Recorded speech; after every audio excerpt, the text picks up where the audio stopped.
How are dismantling and restoration costs recorded with regards to property, plant, and equipment? Sometimes property, plant, and equipment requires that in the future, the entity must dismantle, remove, and restore the site to a specific condition at the end of its useful life. These are called asset retirement costs. A good example would be land that's being used by a gas station.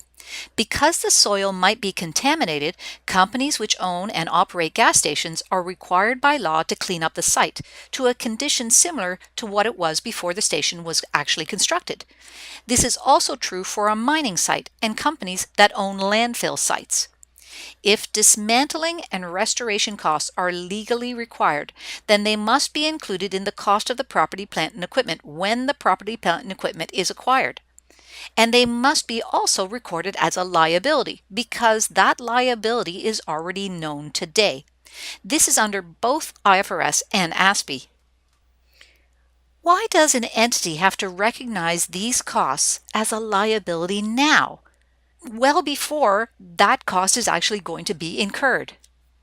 That's because the future restoration costs are a liability that will result in an outflow of resources in the future, which are due to a past transaction, the purchase of the asset. So, site restoration costs meet the definition of a liability under the conceptual framework, and therefore they have to be recognized as soon as they are known. IFRS has an additional requirement. With regards to IFRS and ASPE, if it's legally required, then it must be recognized as soon as it is known. But under IFRS, asset retirement costs have to be recognized if there is a constructive obligation. What is a constructive obligation? A constructive obligation is when a company has, say, a history of site remediation in excess of what is legally required. Their past practices have created an expectation by outsiders that excess remediation will be carried out in the future also. Let's give a quick example.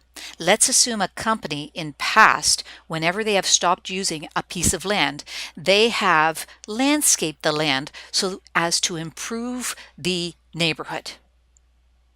Now they have a piece of land which they're no longer using, and they've just left it barren with some pavement on it and some rubble, and they're not required legally to landscape this land, right?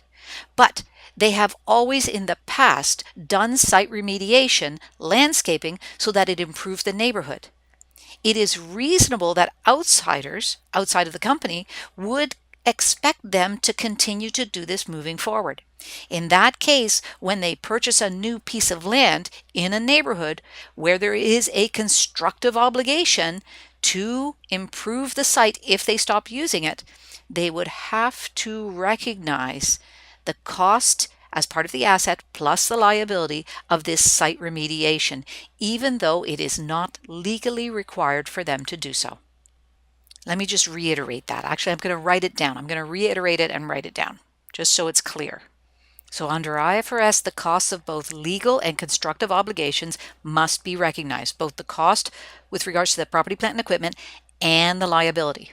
Under ASPE, the cost of legal obligations must be recognized, both as part of the property, plant, and equipment cost as well as the liability. I'll do an example in the next video.